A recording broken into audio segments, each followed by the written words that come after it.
In this lesson, we're going to be talking about a planned maintenance schedule. Basically, a planned maintenance schedule is just a plan, and in this case, it's a spreadsheet that tells the service technician what to do on what days. It provides some visibility to our customer as to what we're doing. It helps us coordinate the team that we get things done.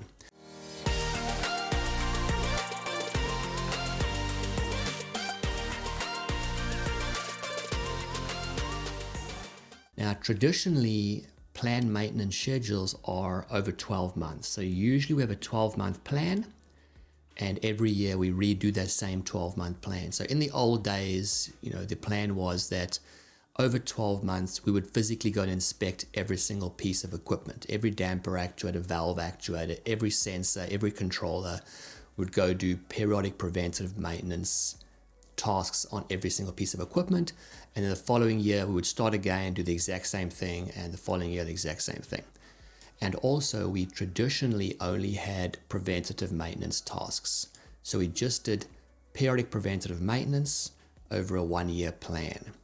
Now the main purpose of this lesson, and it sort of follows on from the previous lessons, explaining why we should have a more than 1-year plan. And in this case, we're going to talk through a 5-year plan. So the previous lessons discussed that. And we also want to add other types of activities to our maintenance plan that would provide value. So we want to have enhancements to the BMS, graphics, alarms, trends, and reports. We want to do tuning. We want to do control strategy optimization, do some planning, some like consulting type work. We probably should do some basic cybersecurity stuff and other things. So this plan really sets out your company's strategy around what you think the best or optimal maintenance looks like. Now, a couple of things to get out of the way before we start.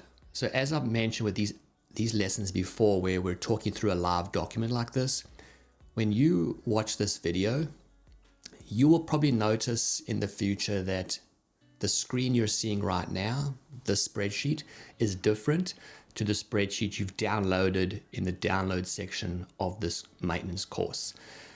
And that is because I am not going to re-record this lesson every single time I make a change to this sheet. So you watch this video now, you get the intent of how the sheet works. And then when you download the latest section and you look at it and it looks different, don't worry about that. Just read between the lines. You'll get the intent of what the new sheet does. Because just the recent history of how I've recorded this course, the first thing I did is I wrote out this, planned maintenance fee proposal that you could use and issue to your customers when you start to transition from basic preventative maintenance into advanced maintenance. So I wrote this out first. There's a Word doc, go download it. The second thing I did was I then created lessons to explain how this fee proposal works. And what I just did before this right now is I created all the lessons for the preventative maintenance module. So I created the fee proposal. I did the lessons for explaining how the proposal works.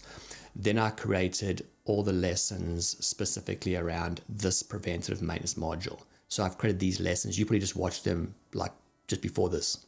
So all these dot points in here, I have lessons for all of this. And then I've come along and I've created this spreadsheet.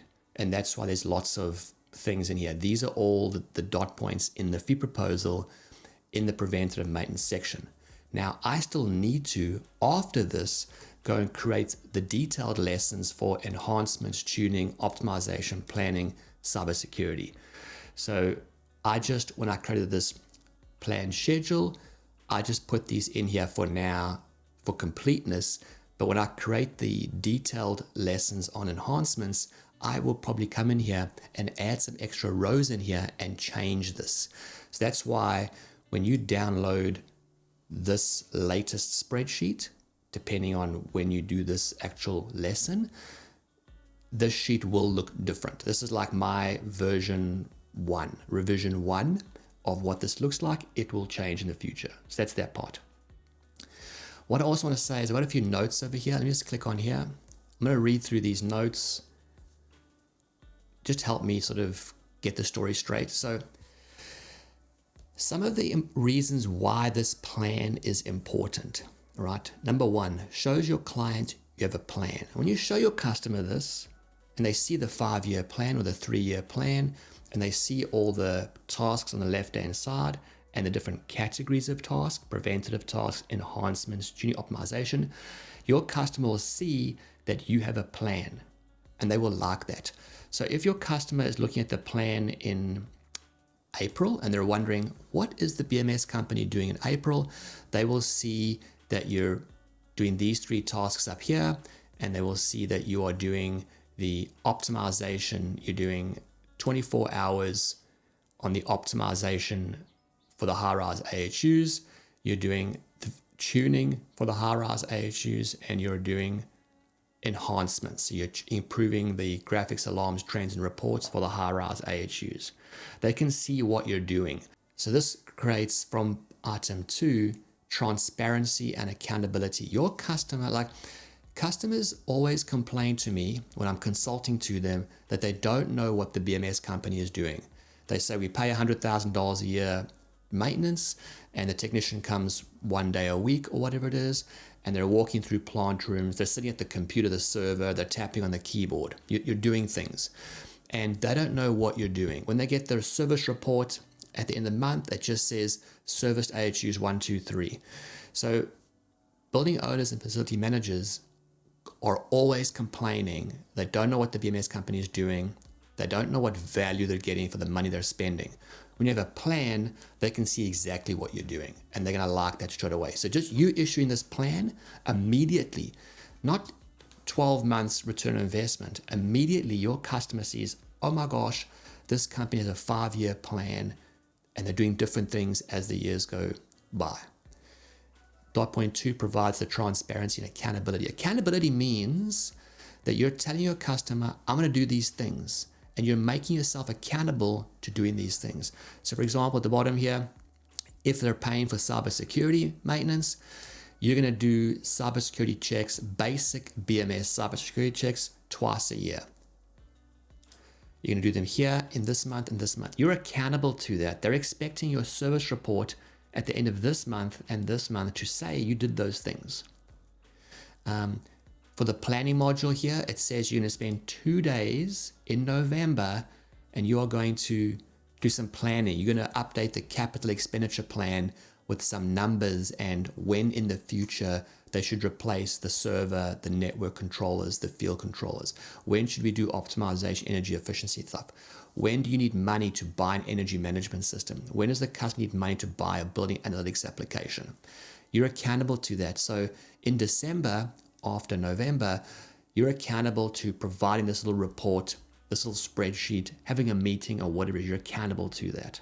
Just those 2 things are kind of important. In a lot of cases, you'll win your customer over just by having a plan, being professional about it, providing transparency in what you do, and holding yourself accountable to doing what you said you would do. Number 3, helps justify your fee. Most BMS fee proposals just have a beautiful Word document with some beautiful dashboards and widgets and some pictures and sales type stuff saying how amazing you are, and then just one line item that just says $120,000. That's all it does. It doesn't really say exactly what you're going to do, when you're going to do it. It just says that you're going to do awesomeness, amazingness, you're going to be so great. It generally isn't very specific because BMS companies probably don't do this intentionally, but I feel like they don't want to make themselves accountable to something because they don't know if they can do it or not. So that item 3 helps justify your fee.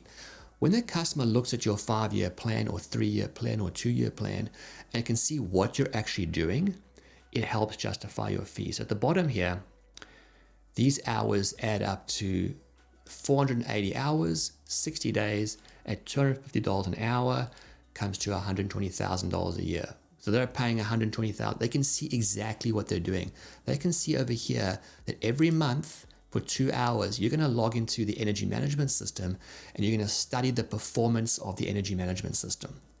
Where we're using power, have virtual meters. So in the summer months, so where I live, that would be December, January, and February.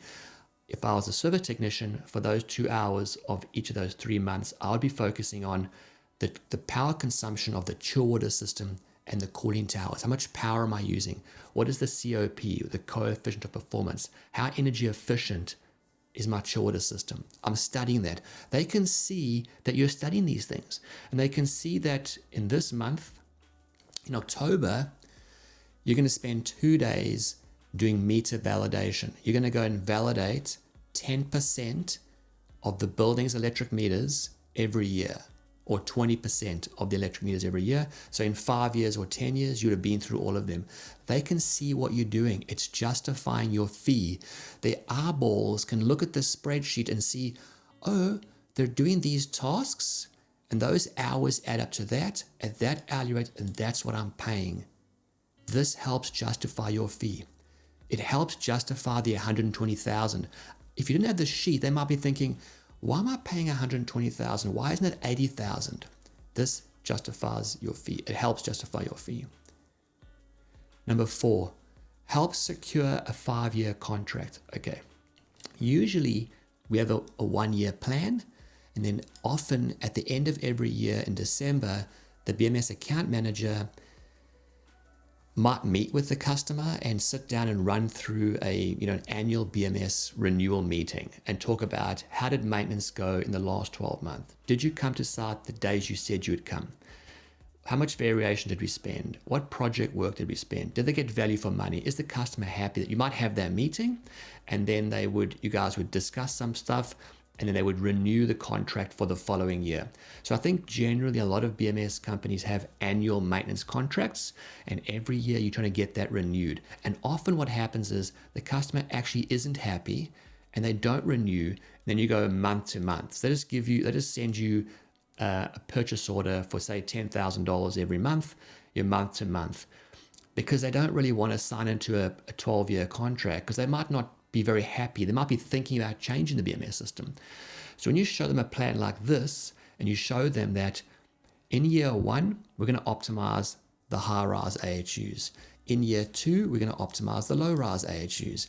In year 3, we're doing the chill water system. And in year 4, we're going to do a peak demand management optimization. So in year 4, we're going to spend 3 days optimizing the peak. Well, you're probably going to have to change the control strategy, build some virtual meters, write the software code, do 3 days of tuning, do 3 days of the graphics, alarms, trend reports, so that during the summer months, there's reports that are being issued through December, January, February here in Australia, showing you the peak power consumption for each month, what day was the peak power, and how well did your peak demand management strategy work? How well did it work at, trying to limit power consumption on that peak day of the year? So when they see this, they can see that, oh, this company has a 5-year plan. And if I sign up to the 5-year plan, I'll have this continuity of improvements to my BMS, because we now have a longer term strategy, not just a short term 1-year strategy, just doing basic preventative maintenance tasks, which means that every year we just keep the BMS operational. We just do basic preventative maintenance checks, we fix broken things, we keep it operational. However, if I sign up to a 3-year plan, we can get all this other good stuff built into the plan, and the BMS will be improved. The BMS will improve. So that item there, number 4, helps secure a 5-year contract. This is a very valuable thing. Do you realize, just quickly, I'll just pause for a second, just these first 4 points to me are very valuable points. These are, you create a plan. It's not rocket science to have a plan, and it helps with these first 4 points. Shows your customer you're a professional company, you have a plan, provides transparency and accountability. It helps justify your high fee. It helps secure a 5-year contract. Number 5, provides a reminder of what tasks need to be completed each month. So the service technician in February is doing these things, obviously, and the service technician is thinking about, okay, what's coming up? They're thinking what's coming up. So maybe you've printed this out, A0, A1 printout. It's on the wall in the BMS room. Everyone can see what the strategy is. The facility manager can see what you're doing. You can see what you're doing. You get a pen and tick off each month. You could tick this off, tick, tick, tick, tick, tick, as you're moving through. Oh, I didn't get to do this. It's not ticked. Let's talk about that later. So in February, they're looking, what am I doing in March? In March, I'm doing some cybersecurity stuff and these preventive checks. Awesome, no problem. I'll prepare myself to do these tasks. And oh my gosh, that's so exciting. April, May, June, I'm going to be working on some optimization stuff in the high-rise AHUs. I can't wait to try the stuff I learned in the membership. Yay. So when you have a plan, it helps provide a reminder for everybody about what's coming up. It helps everyone plan. So for example, where is this one thing? Give me a second. So here in the tuning block, I've got here in October, BMS tuning, startup and low load tuning checks. This is for the chiller system in conjunction with the chiller service. Immediately replace any faulty equipment from on-site spares. So on this day, we're coordinating to be on site the same day as the chiller technician, and we are doing our pre-startup checks for the chiller system the month before it starts getting warmer. That month could be any month, depending where you live. So a month or two before the warm season, the summer season, we go to site for a day and we make sure all the BMS instrumentation is working. If there's a faulty sensor, we replace it immediately from the on-site spares. We start up the pumps. We do some pressure control testing. The first chiller starts.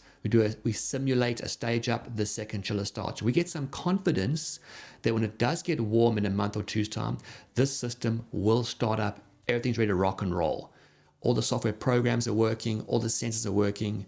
And we did this in conjunction with the BMS, with the chiller service technician. So this is how it helps us plan and coordinate upcoming tasks for things to do. The same thing for the heating hot water system over here. So a month or so before the winter season, startup and low load tests. So a month or two before winter, perhaps they're doing a boiler service. I'm not sure, but you go there as the BMS service technician and you run through. The software programs are reliable, the controllers are all online, the sensors are all working, there's no faulty temperature sensors, all the valve actuators are working, the bypass valve actuator is working, the pump start, stop, all the pressure switches. You're getting ready for the cold season. So that number 5 provides a reminder of what tasks need to be completed in each month. That's gold stuff.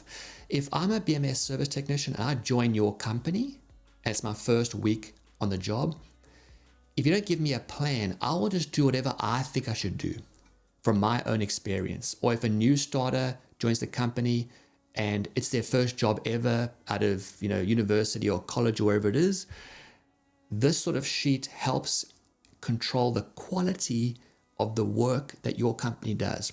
Every single service technician knows what to do and when to do it. If you don't have this sheet, I can bet you right now that most BMS technicians are not doing chill water and hot water pre-start checks before the hot and cold season. Because they're not thinking about that. They're busy with other things. They get to work in the morning and there's 3 failures. They're very busy fixing things. They're not thinking that, hang on a second, I probably should make sure that my chiller system is ready to rock and roll. Helps you plan upcoming work. Number 6, helps you plan upcoming work. Same as the first point before. But if you know that next month or in 2 months' time, I'm going to start doing optimization work on the high-rise AHUs, you might be saying to yourself, okay, hang on a sec, it's 2 months in advance. Do I have the latest control strategy document, the points list, the network drawing? Do I have a backup of the controllers? You can start preparing yourself to be ready to go. So when that task comes, you've got what you need. Same thing with the meeting, the chiller service tech on site. It helps you see in advance. You talk to the facility manager. Hey, by the way, when is the chiller service technician coming to site? Oh, it's this date. Okay, can you give me their contact details? You call them up. Yep, you're coming that date and you organize to be there on the same date. You guys become buddies. Have a cup of coffee in the morning, build up a relationship with the chiller service technician. You will learn a lot from them. So that was helps you plan upcoming work. 7, helps you improve the plan if some tasks didn't get done and supports needing more time or money. So if you had a plan 5 years ago, like this plan won't work. This is a theoretical plan that I put together, which actually wasn't that easy, to be honest. When I think about, because basically I took the strategy, so this actually starts with, I have a BMS maintenance specification, which is written to bias and suit the building owner. And this gets issued to BMS companies. It forces them to do stuff like this. So in my mind, I had this idea of, okay, I have the BMS maintenance specification, which is a thing that building owners pay me for to force BMS companies to, do high value maintenance. So I had that in my idea. Then I wrote the BMS fee proposal. I wrote this fee proposal, which in a way kind of like lines up with the intent of the specification. And then I thought, well, why don't I create a plan to execute on the fee proposal and the specification? But to be honest, it actually wasn't that easy to create this. Like, it was quite hard to get this right. So when you do this the first time, it won't be perfect. You'll need to improve on it year on year.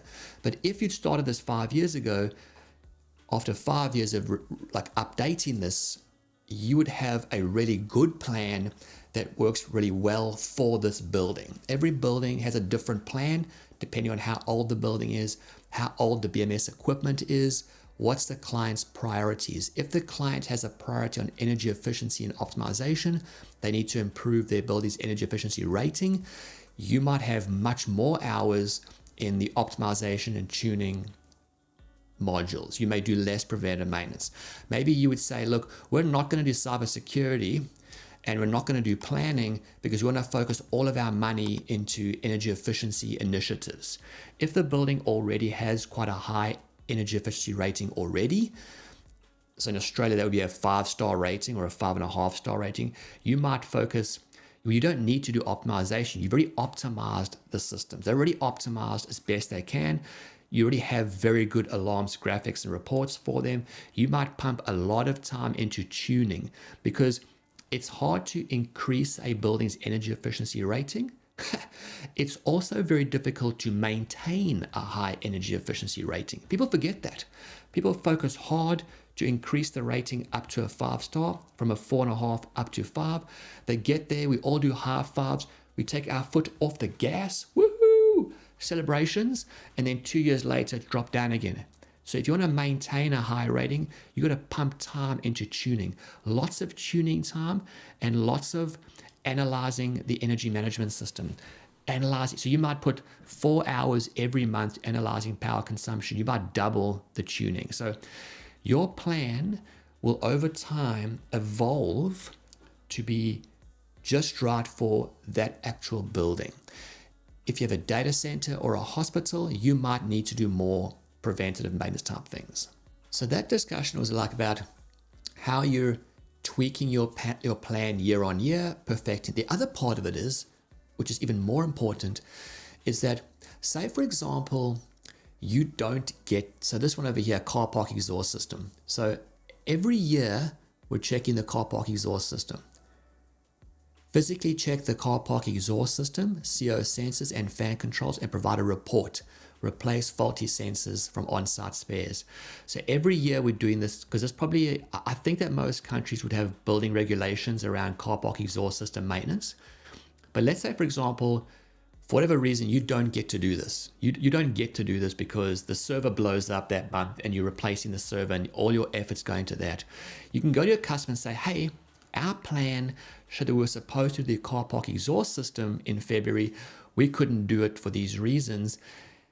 Can we have a variation of $2,000 to catch that up? So that's one example. The other example is where you get to the end of the year and you have your meeting with your customer and you say, look, We didn't get all these things done during the year just because there wasn't enough time. Our maintenance contract value that we have, whatever it is, it's $80,000 a year. It's just not enough for us to do all this work. And you want us to do these things. So can we raise our annual maintenance contract from $80,000 a year to $120,000 a year? And that will be enough time to execute our plan. You could say to them, we didn't get these things done. We're going to remove some stuff. They might say, whoa, I don't want you to remove these things. I think these things are important. I think we've got a good plan here. Let's see if we can raise the maintenance contract value. So when you have a plan and you're working to execute the plan, if you don't have enough time, enough money to execute the plan, it gives you a talking point to try and get more money, either every year for maintenance to increase the maintenance contract value, or variations to get things done. But if you don't have a plan, you can't show your customer something, you have nothing to justify that discussion. If you got your customer with no plan, say, hey, like, we're doing $80,000 a year maintenance, we're not getting stuff done, can it be $120,000? And they're saying, well, what do you mean? Like, what didn't you get done? Well, we just didn't get stuff done. Well, like, what stuff? Like, good stuff. But what good stuff? Optimized stuff. Well, what optimized stuff? You have no plan. You can't show them anything. You've got nothing to justify. Because you know what? A lot of BMS maintenance contracts are probably on the low end. I would guess that most BMS companies don't have enough money or time in their maintenance contract to do good work. Because over the years, the building owner and the facility manager have been reducing the BMS contract value. So let's say like 5 years ago, it was, a difficult period of time. A lot of the floors weren't occupied. And the owner's like, man, we're not getting enough rent in. Our outgoings are too high. What can we do? Well, the BMS person comes here 1 day a week, but we don't know what they're doing. They come here 1 day a week and they're walking through plant rooms. They're tapping on the keyboard. I don't know, maybe they're backing things up. We don't know what they're doing. Our energy efficiency rating is not improving every year. Our graphics, alarms, trends, and reports, the usability of the BMS is not getting better every year. The BMS is not more reliable every year. Nothing's actually happening, we don't think. They're just keeping it sort of operational, kind of replacing some broken things. Well, why don't we halve their maintenance contract from 1 day a week, so that's 4 days a month, to 2 days a month? Should we just halve their attendance? Yeah, why not? Well, let's halve it. So that's what happens. So over the last 20 years, maintenance contracts have been reducing because building owners are not getting value for the money they invest in maintenance.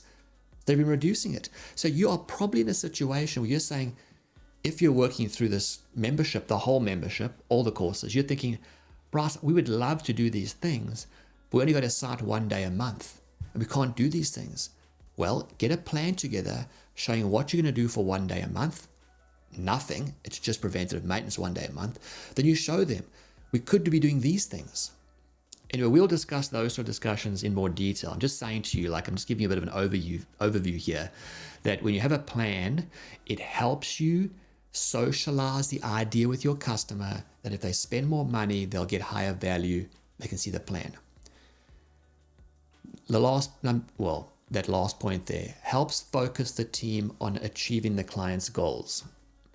So, as I said a second ago, you're going to build a plan that meets your client's goals and their pain points. Whatever their issue is, whatever they need, your plan is built around achieving that. And when it's in the plan, it helps focus the team. It helps focus the service technician, the account manager, the ops manager. It helps focus the client, the facility manager, because we're working towards a goal. You want to improve the building's energy efficiency. We're working towards that goal. This plan shows how we're going to do it. High-rise AHUs this year, low-rise AHUs the next year, the chilled system the next year, peak demand management. And, that's how our plan is going to get you to your goal in 5 years. You know what's going to happen? This is what's going to happen. Your customer will look at this plan and think, oh my gosh, I am so excited about year 4 peak demand management. I'm so excited about that. I can't wait. Some of your customers will say, I don't want to wait 4 years for peak demand management because I know how much money I'm paying on my electricity bill for the peak demand costs. I want that now. It's very possible that they'll say to you, well, move this into year one. You're like, no problem. You move peak demand management into year one. And then they're saying, oh, but also I actually would like to optimize my chill water system because we don't have a very good chill water system. We're staging the chillers on return water temperature. It's not very good. I actually also want the chill water system moved into year one. You're like, no problem. We don't have enough hours to do that. What about giving us a variation to do the peak demand management this year? So, give us a variation of say, $15,000, $20,000, and we'll get the peak demand management done. Because they saw the peak demand management in year 4. That's where the idea came from. You sparked that idea. They looked at the plan. I don't want to wait 4 years for that valuable stuff.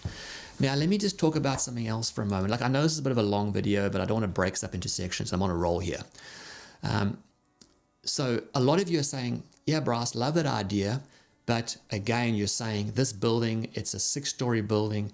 We don't have a very large maintenance contract value. We can't do this necessarily. So, and that's probably a really relevant point that. So this little note over here says, this could be the cost allowance for enhancements and optimization for one AHU only. Show what you can do, prove your value, be a bloody hero, and then ask for a variation for the remaining AHUs.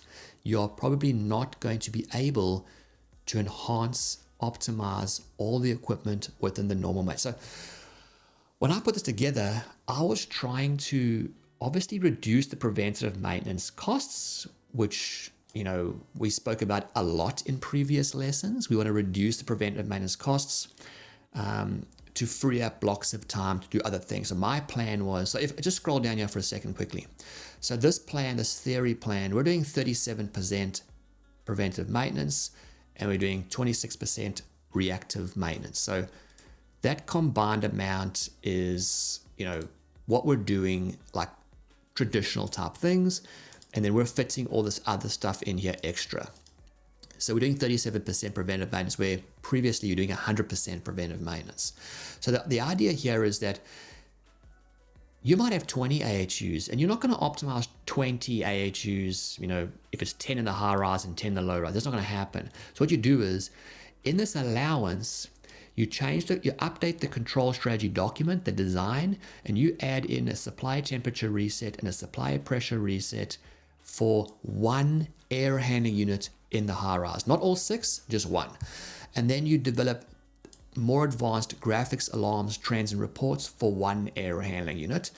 And if you go to the chill water system, the chiller management system course, there's a lot of information there around advanced alarms, trends, and reports and graphics for a chill water system. Those concepts can all be expanded out into other systems. So you do one AHU and then you tune the crap out of that one AHU, and you go to the optimization course and you do the measurement and verification chapters. You learn how to track all that, right?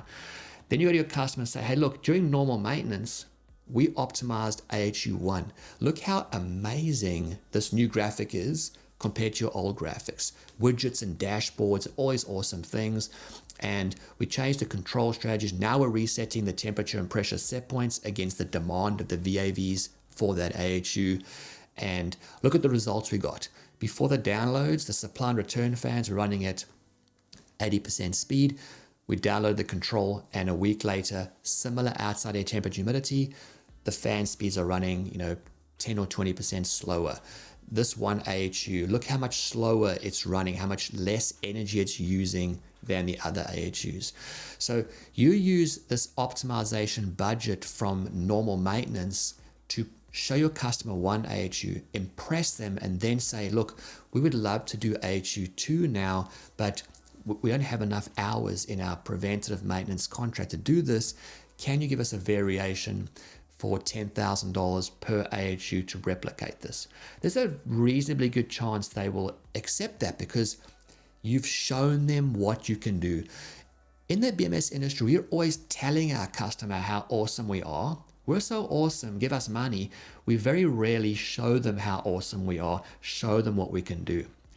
Now, expanding that concept, say you're in a building that has like 1 day a month maintenance, you can't even do that on 1 day a month. Like you can't do 4 hours preventative maintenance and then 4 hours that month and optimize them. It's impossible.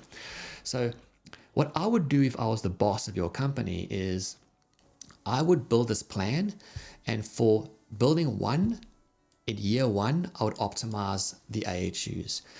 One AHU. In another building where there's strong contract value, there's lots of money, lots of physical on-site attendance, I would use that second building and I would optimize the chill water system.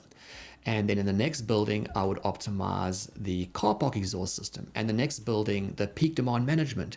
And the next building, I would deploy an advanced energy management system. And the next building in year one, I would deploy demand control ventilation.